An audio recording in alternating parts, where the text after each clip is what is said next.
Chairman مومن آباد town ملک عارف ایوان نے کہا ہے کہ عاشورہ محرم کے دوران عزاداران حسین کو بلدیاتی سہولیات کی فراہمی میں کسی بھی قسم کی غفلت اور لاپرواہی کو برداشت نہیں کروں گا۔ اگر کوئی بھی افسر اور عملہ غفلت میں لاپرواہی کا مرتکب پائے گیا تو اس کے خلاف سخت محکمہ جاتی کارروائی عمل میں لائی جائے گی۔ ان خیالات کا اظہار چیئرمین مومن آباد ٹاؤن ملک عارف ایوان نے سید زین علی شاہ کے ہمراہ محرم الحرام کے انتظامات اور مونسون کی آمد سے قبل امام بارگاہوں، مساجد اور جلوس کی گزرگاہوں اور ان کے اطراف روشنی، سڑکوں اور گلیوں کی مرمت اور درستی کے ساتھ ساتھ نالوں کی صفائی، سیوریج کے نظام کی بہتری، صفائی ستھرائی اور کچرے کی منتقلی کے حوالے سے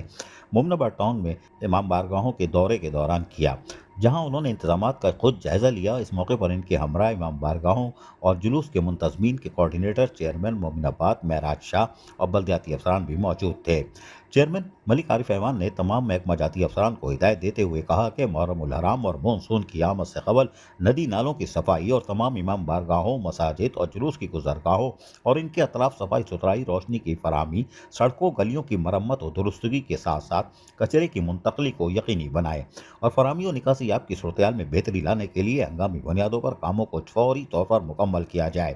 چیئرمین مومن آباد ٹاؤن ملک عارف ایوان نے مساجد و امام بارگاہوں اور جلوس اور مجالس کے منتظمین کو یقین دلایا کہ عاشور محرم سے پہلے تمام کاموں کو مکمل کر لیا جائے گا، جس پر منتظمین نے بھی اپنے اطمینان کا اظہار کیا۔ ٹاؤن چیئرمین نے یعنی ملک عارف ایوان اور سید زین علی شاہ کے کاموں کے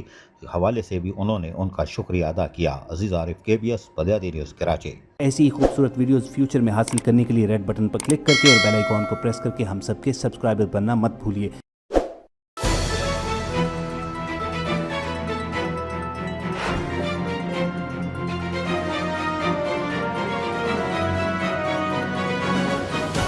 KBS بلدیاتی نیوز۔